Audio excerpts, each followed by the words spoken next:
Welcome to the Math Ed Podcast. My name is Sam Otten from the University of Missouri, and my guest is Jodie Hunter, who's a professor in the Institute of Education at Massey University over in New Zealand. Jodie, thanks so much for being here to talk with me.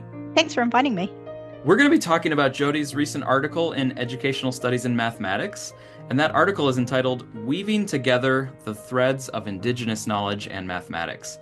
And that's written by Jodie and also Roberta Hunter, which I just found out is your mother, Professor Emeritus. That's pretty great. So this article deals with achievement gap issues, and now I'm here in the United States, and for decades or more, there's been conversation about the quote-unquote achievement gap. And of course, I know what that means in the United States. It has a racial kind of tinge to it. You know, people have reframed it into opportunity gap to try to put the blame more on the systems rather than the students themselves. And we could have a whole conversation about this, but I want to make sure that we also can understand the New Zealand context and the Pacific Islands. So what does achievement gap mean in that context, and how do you frame achievement gap in terms of the way you approached it in this work? Yeah, so what we've had in New Zealand is very similar to the States, where we've had an ongoing issue in terms of equity for students who are Māori. So those are students who are Indigenous to New Zealand, and also our Pacific student community. So those are students who come from tangata moana, which is people of the Pacific region. And those are students who are migrant communities. So they've come from the Pacific Islands families to settle in New Zealand, but they're also Indigenous to their own countries. How that's played out in our schooling system is we have results such as in our national testing where we have around 40, I mean, it's not great overall, about 45% of students at year 8, which I'd say would be equivalent to grade 7 in the States, reaching the curriculum level. But only 11% of Pacific students are reaching the curriculum level at the same age as well. So we can see that there's a big gap in terms of equity between who we're serving best in our education system. And how we position that is similar, that it's an opportunity gap rather than a gap in the students themselves. One of the features that we've had in our New Zealand education system is a really high use of ability grouping. So what that means is for many students, when they start school at 5 years old, they are put into ability groups by teachers and then taught different levels of the curriculum. And for a number of different reasons, often Pacific and Māori children are put into the low ability groups as such. So that's kind of exacerbated this gap. And one of the way that we kind of position this and challenge this in both the article and the wider work that we do is to talk really about how children are coming to school with a wealth of knowledge from their home and their cultural background and their experiences. But one of the problems that we have is that teachers aren't necessarily recognising what the children are bringing into the schooling system. So instead, they're positioned as not knowing anything or having all of these gaps in their knowledge. Whereas actually, even our Ministry of Education assessments that they've done on children entering school show that children entering school all come in with the same, relatively the same levels of mathematical knowledge and understanding. However, for different reasons, students are treated differently. It can be that the students may come from bilingual households. So teachers would say, oh, these children can't count to 10, but that's in English rather than in Samoan or Tagalauan or the languages that they speak. Yeah. Other things that can happen are teachers don't necessarily understand the mathematics that the children are bringing in from their experiences, so that they don't recognize what's happening with the children. And I also think that in Pacific culture, there's also a strong sense of being respectful as being quiet and showing, you show respect to a teacher by being quiet, by not talking, by not shouting out things as such. And so sometimes that also works against the students because teachers then think that they don't know anything because they're not talking and they're staying silent. Hmm. And then the ability grouping, like you mentioned, which is we have the same irony here, which is that there's good intentions about separating the students off because you want to provide them with more support, but then in the act of separating them off, it can actually be counterproductive. And it sounds like that similar sort of thing is happening there as well. Yeah, absolutely. And I think, if we at 5 years old, we're sorting children by what we perceive, then really we're putting a ceiling on what the children can achieve. And usually, typically, we'd have in one classroom, say, 4 different groups of children who were all being given different problems and different mathematics to grapple with. And your children who are put into that lowest group are not able to even reach the curriculum level because they're not given mathematical problems Mhm. that level with the curriculum level. And so what we see is that as our children move up through schooling, by year 4, we've got a bit of a gap starting between the children's achievement results, but by year 8, it becomes very pronounced. Mhm. So it's this kind of like ongoing slippage as children move up through the school in terms of our expectations, teacher expectations. And there's been some very interesting research by other colleagues of mine across different curriculum areas where they've looked at teacher expectations and the kind of impact that that has on how even teachers assess children's work. So there's been some interesting work in writing where they've given teachers pieces of work with children's names on it. And typically we say Pākehā, which means like white European. When they give teachers a piece of work that has a Pākehā name on it versus a Pacific name or a Māori name, the teachers judge that piece of writing at a higher level than they do for students who have Māori or Pacific names, even though it's exactly the same piece of writing. Mhm. Yeah. So teacher expectations, I think, are really important. And I'm not saying this to criticize our teachers either, because I Mhm. know that our teachers work very hard to try and do the best for their students, but it's really about developing our teachers and addressing this kind of, I guess, unconscious bias that we can end up with in the classroom. Yeah, and that unconscious bias is just in society. So of course it also comes in with teachers. It's just that in teachers, when that bias shows up, it can show up in ways that affects the young people and their opportunities to grow and develop. Absolutely. But it's not like it's a bias that's unique to teachers. It's just something that's in society at large. Yeah. Unfortunately. Yeah. Yeah. And, I think your other part that we really have, we were a colonized country. So our education system, like many, countries, is set up on this kind of colonized education system idea. So that means that we've discounted the values and ways of being of particular groups, which include Māori and Pacific students. So that then also kind of, I think, comes into both deficit perceptions of students, but also this kind of achievement gap that we can see playing out in our schooling system. Mhm. So one thing the article does is it really tries to exemplify a different frame and a different way of thinking about the situation, and it tries to center the indigenous knowledge and look at how we can build on that. So I appreciate that, making these efforts to try to change the structure, change the framing of how our field even thinks about this stuff.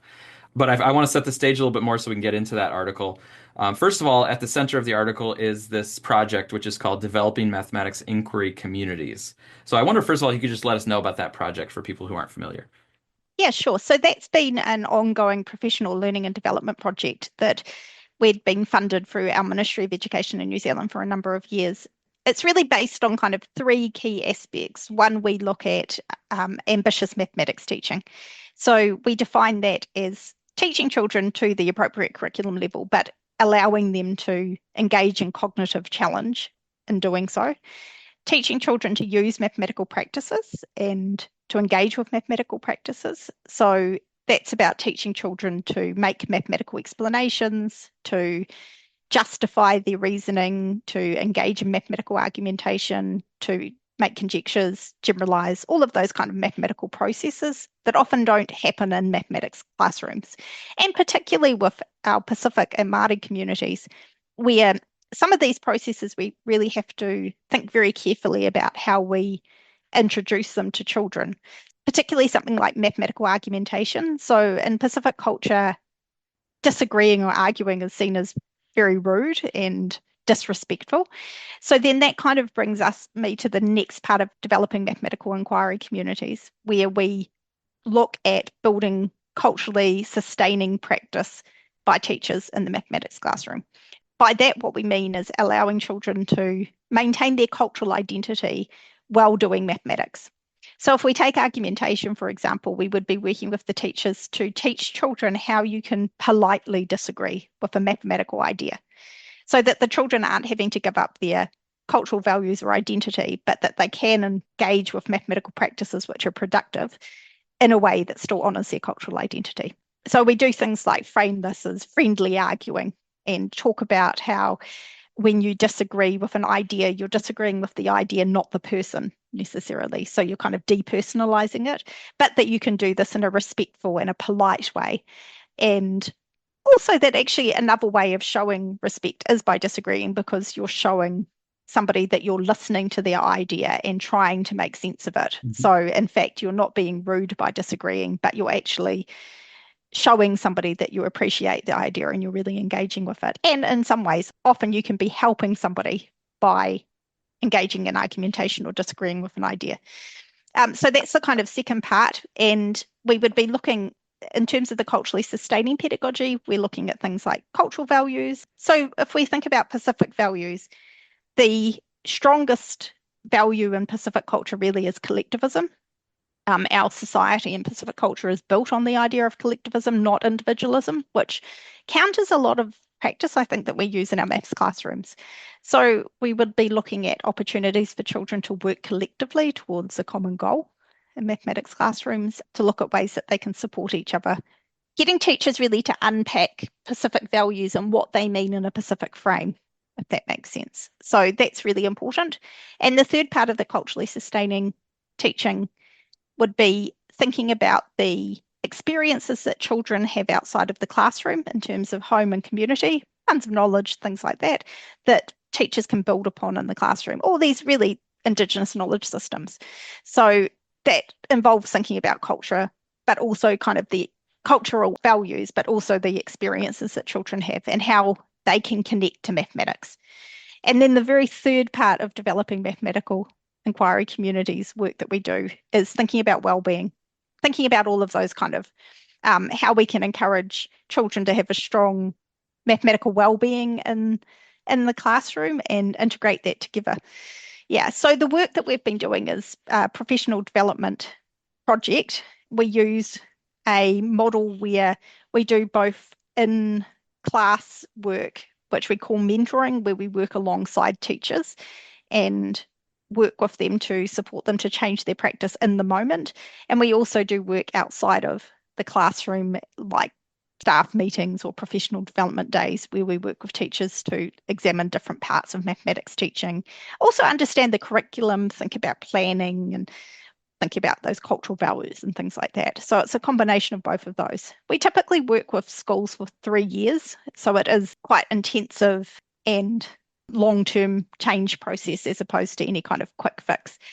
And we have been, up until this year, funded to work with schools which had the highest proportion of Pacific students. So unfortunately, we've got a little bit of a change in direction with a new government. We're not quite sure what's going to be happening in the future. But yeah, we've had really strong results as well from the schools that we've been working with. And probably, I think we've worked with upwards of 300 schools across New Zealand too. Oh, wow. Yeah, so it has been kind of a long, wide scale and long-term project.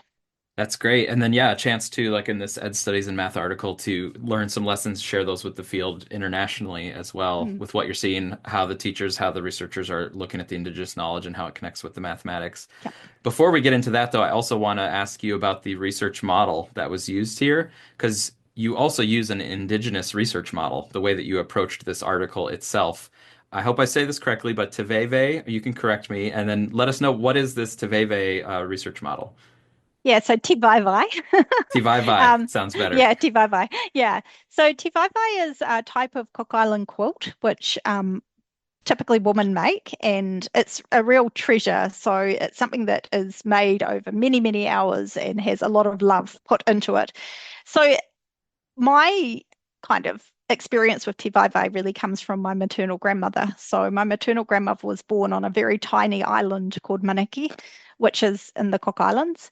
And it's basically the mouth of a volcano, the island is, and very isolated, closer to Tahiti rather than Rarotonga, which is the main island of the Cook Islands. But so my grandmother was born over there and then brought to New Zealand during World War II to work as a domestic servant, and ended up staying and settling in New Zealand. And as a child, her and my grandfather came to live with my family when I was around 6 years old, and she lived with my parents until only 2021, I think. So unfortunately, she died last year, but she was 97 when she died. And one of the things that she did all through my childhood and adulthood as well was make te vai, which are these Cook Island quilts. And so te vai are all handmade. If you look it up, they're quite amazing kind of pieces of work because they're all hand stitched, hand cut, and the patterns are passed down through families over generations and represent aspects of nature.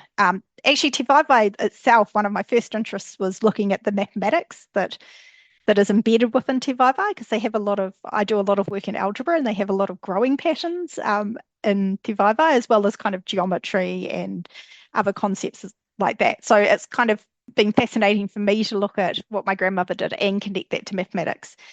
But te vai research model is really taking this idea of how a te vai is made as this kind of collective enterprise and thinking about what we've done in the particular research article is we've used it in two ways. We've used it as a way of thinking about doing professional development with teachers, but also a way of encapsulating the research process. So there's kind of three steps that you use. Well, I mean, you could break it down into more steps, but what we've chosen to do is take the three key steps of making a te vai. And the first step is developing the pattern. So thinking about what you need to make a te vai and how you develop this pattern. So in that kind of sense, what you're doing is collecting different pieces of information. If you were going to take the metaphor that we're using, you could be thinking about in terms of research, collecting student voice or collecting teacher voice and those different ideas that you draw together to then pin the pattern onto the backing material. So that's the second stage, is that you're pinning and sewing the patterns onto the backing material. And we can think about that in terms of our analysis that we're doing of the data. And te vai tells a story. So in the same way, when we're doing our research, we're thinking about what story is the data telling us? And then the third stage of making a te vai is gifting. So these aren't something that you buy. You don't sell and you don't buy te vai, but instead you gift as a sign of respect and to give kind of a treasured object that you've made with love to somebody. So we also see that in terms of the professional development work that we do, as well as the research work that we're doing, that we gift these kind of findings back to the community or gift it back to the teachers in terms of the work that they've done. So that's a kind of backstory to this research model that we're using. And so, yeah, so my grandmother, basically, she had 10 children. And so she decided to make te vai for all of those 10 children. And I'm talking about a big piece of work here. So te vai, because it's all hand sewn, has special stitches, and these are full size bed quilts basically. So she started off by making te vai for all of her children. Then she decided that she'd make them for all of her grandchildren. So if you can imagine 10 by a lot of grandchildren, I'm not even sure how many cousins I have. And then she went on to make them for her great grandchildren as well. So Oh my gosh. yeah, so this is kind of a life work that she had. So I think for my mother and I to be able to use this kind of Indigenous research model that we have a very close personal connection with is really special for us as well. And a nice way of honouring somebody who's been, a very, very important figure in both of our lives. Mhm. So, and I think it's interesting for me too to look at it because my grandmother didn't, she didn't have formal schooling as such, given where she was born and the opportunities that you had in these tiny Pacific Islands are much different. So she didn't have formal schooling herself, but you could look at the te vai that she made and the kind of patterns and the stitching and all of those things and think about the rich mathematics which sits within that. And I think that's a really nice way of encapsulating how Indigenous knowledge systems are connected to mathematics. The second part of it too is the way a te vai is made also connects to Pacific values or Cook Island values. So it's something that's made collectively. We say mamas, so that would be a group of women would sit together and sew the te vai and make that as kind of a collective process.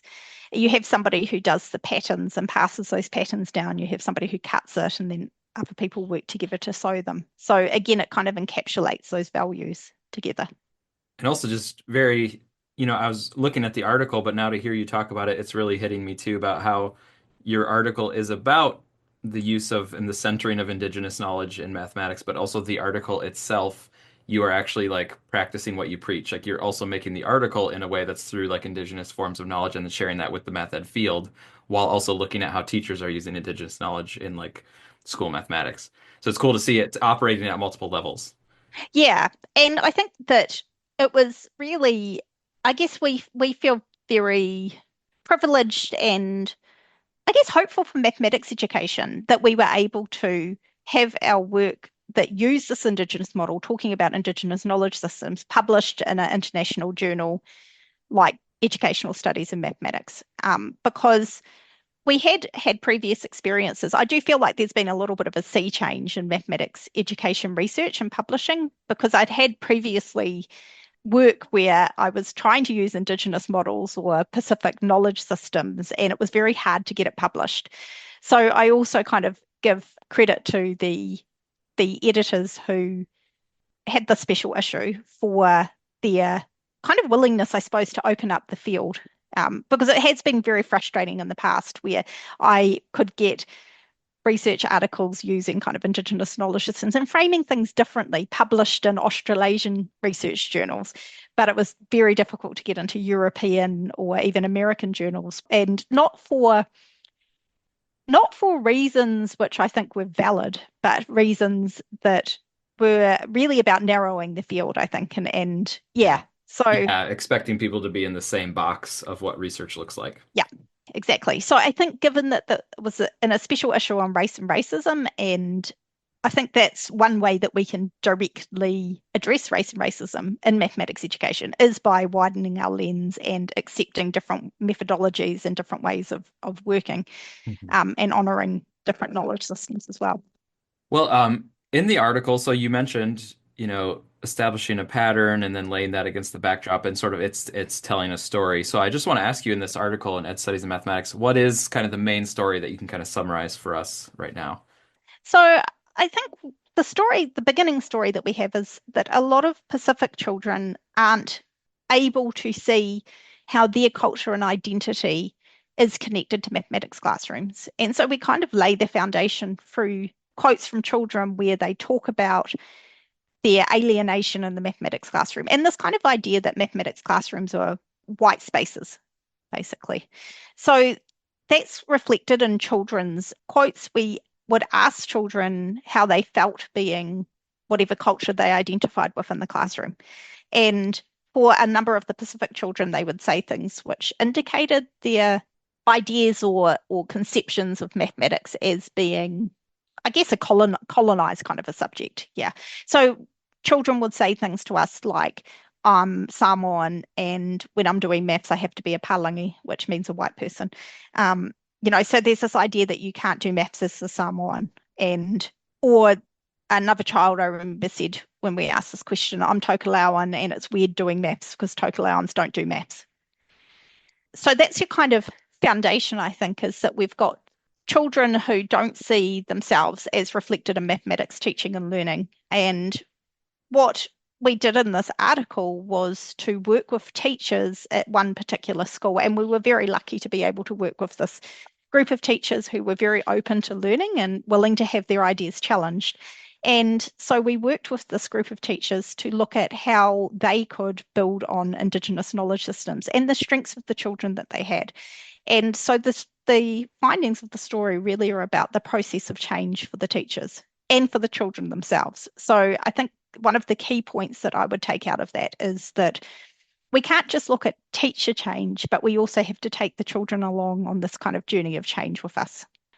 What we've used is quotes, a lot of quotes from the teachers as they went through this process of change. And we've looked at how the teachers themselves, some of who were from Pacific or Māori backgrounds and others who were not, could also work in a collective collaborative way to redevelop their practice. So we were really working with these teachers who some are Indigenous and others aren't to show them ways that they can work which draw on Indigenous ways of working to examine and change their practice. And they were able to work in this very collaborative, collective group to support each other to change their practice and at the same time use these same types of working with the children in their classrooms. That makes sense. So it was a very kind of connected process where the teachers went through these changes in terms of their classroom in this kind of supportive way, but then also were able to step back and critically analyze and critique what they were doing, what they'd done in the past.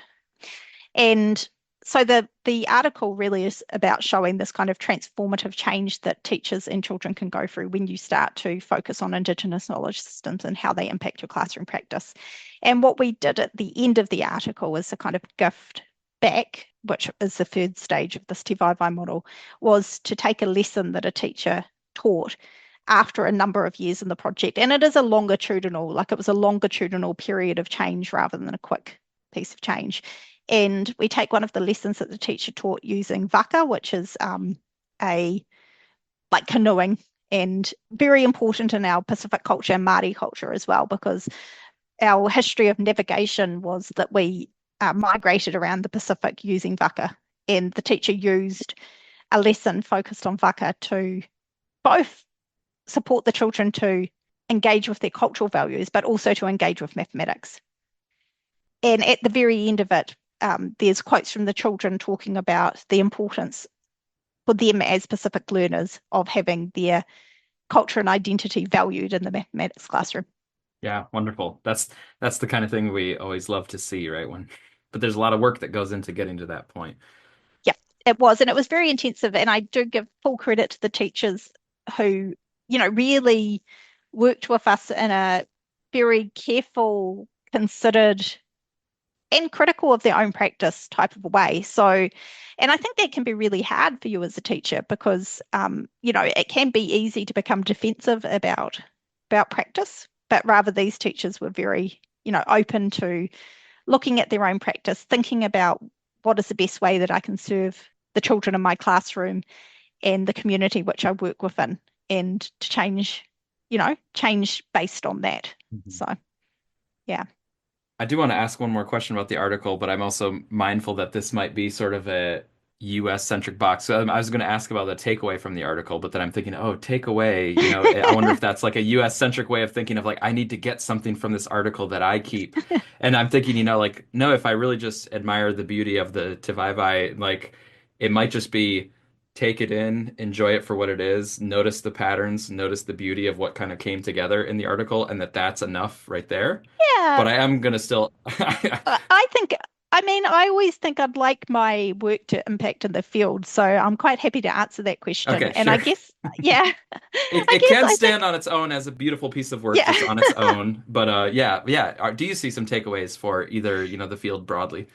Yeah, I do think there are some takeaways for the field and for mathematics teachers. And I think that one of those takeaways to me would be to really work as teachers and actually the field as well, to put ourselves into the shoes of the children that we serve, Mm. because really that's what it should be about in terms of our teaching, is that I think teaching we can think of as a service provision, and that our classrooms and our teaching should be serving the children who are in front of us. And what I think the key takeaways for that are is to really consider, what do the children bring into the classroom? So rather than thinking about children having gaps in their understanding or gaps in who they are and their knowledge, thinking about the strengths that they're bringing into the classroom and how we as teachers can build on that. And I think when we're talking about professional development and also us as a maths education research community, we can do the same with teachers. So we need to think about what do teachers bring and what we can build on with teachers as well, just as much as we would do that with children. I guess my other part too, I think we've done a lot of work identifying misconceptions, identifying what children don't know. And I think if we want to move forward as a field, we really do need to focus more strongly on how we can build off what children do know rather than that kind of constant looking at what children don't know. Yeah, and I think that challenging the field to think about things in different ways and look at different ways of knowing and being, rather than thinking that, there's kind of only one way to look at it and only one way to, yeah. So I hope that kind of makes sense. Yeah, absolutely. So always a good message to be reminded and to see it come forward in new ways from different parts of the world. I've been speaking with Jodie Hunter from Massey University, and this article is available in Educational Studies in Mathematics. It's in volume 116, and I believe this one might be an open access article because I feel like this one was easy to just download. Does that sound right? Yep, it is. Yeah, so this one's Yep, it freely is open available. access. Yep, from Educational Studies in Mathematics. Jody, before I let you go, though, I do have two more quick questions I want to ask. First of all, is just a little bit about your background. Where did you do your graduate studies, and who did you work with during grad school? Yeah, so I did my master's in New Zealand at Massey University and with Glenda Anthony, Professor Glenda Anthony, who was my supervisor. So my master's was in early algebra, and then I was fortunate enough after that to get a job at a university in England, at University of Plymouth, and I did my PhD also in early algebra over in England, and with Professor David Burgess was my key supervisor over there. I was very fortunate to be able to do my PhD. I think fortunate to be able to do it in a different country, in a different setting, because it did, in fact, set me, I think, on a journey of thinking about the kind of cultural influences in terms of the classroom. And particularly for me, it was quite eye-opening. Coming from New Zealand over to England, I thought that would just be very similar, you know. So I went over to work in England at the university and did my PhD over there while I was working as well. And I think it made me really become much more conscious of my cultural context and expectations because of the differences that I really noticed when I went over to the UK. And I was quite shocked at how the different kind of assumptions and different things that we take for granted in terms of our education system. So that was a really privilege for me to be able to go into a different setting. So I lived over in England for 4 years and worked over there before I got a job in New Zealand and returned. So yeah. In our PhD program here, we have several doctoral students who are from around the world, and then we have several doctoral students who are from the United States. And I think that that perspective that you talk about is even enhanced amongst the US students because they are talking with and working with and sort of getting a little bit of a chance to see through the eyes of people who are from another culture. And so, like you're talking about the firsthand experience of you seeing the differences, but I also think the people around you or the people who interact with the international students also benefit because they get to have those conversations and be like, oh, I never really thought about it that way. But because, because of having these interactions, Yep. it even opens up our eyes while we're here. Yeah, and I think I've been able to develop networks too of people from England and continue that work, which is really helpful even when I'm doing work with this kind of cultural lens, because sometimes when I'm looking at data or looking at work in the classroom, what is normal to me is not normal to somebody else, if that makes sense. So then working with people from an international kind of basis puts different lenses across the work that you're doing, which is really, I think, quite Mhm. interesting as well. Yeah. Yeah, so Uh, all of those kind of international connections, I think, creates powerful opportunities. yeah, absolutely. My final question is just to imagine an alternate universe. So what if you weren't in math education at all? Is there another career you could imagine for yourself? Well, what I really wanted to do, not mathematics education, because actually, interestingly, if you had told me as a teenager or even a child that I would be a professor in mathematics education, I would have absolutely not believed you because I did not. Mathematics at school for me was not my subject of choice. Okay. But yeah, so I had a kind of interesting pathway into mathematics education. But if I had had a choice of what I wanted to do, it would have been to be on Broadway or West End as a Oh, okay. musical theatre performer. So Uh-huh. I did a lot of dancing as a child, and I love musicals and shows. But hmm unfortunately, I'm not blessed with a great singing voice. So, so The instead, I chorus, became, yeah. the chorus needs people to fill in back there. Oh, yeah, that's right. So, yeah, so I guess what I could imagine, well, I can't really imagine it because I think I'd need to be a much better singer to have that as an alternate career. But if I could have had my chosen career, it would have been as a musical kind of actress. Yeah, But yeah, absolutely. unfortunately not.